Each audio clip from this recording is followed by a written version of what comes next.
Comrades, నన్ను పోలీసులు తరుగుతున్నారు. నేను ఒక ఇంట్లో దాక్కున్నాను. నాకేమైనా పర్వాలేదు, మన ఉద్యోగం మాత్రం ఆగకూడదు. లాల్ సలాం.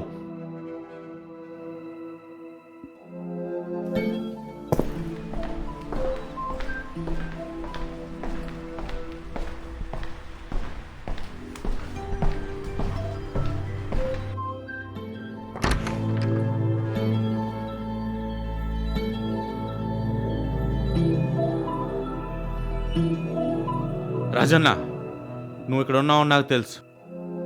లొంగిపో. లొంగిపోతే తక్కువ శిక్ష పడేలా చేస్తాను. నా ప్రాణం పోయినా నేను లొంగను.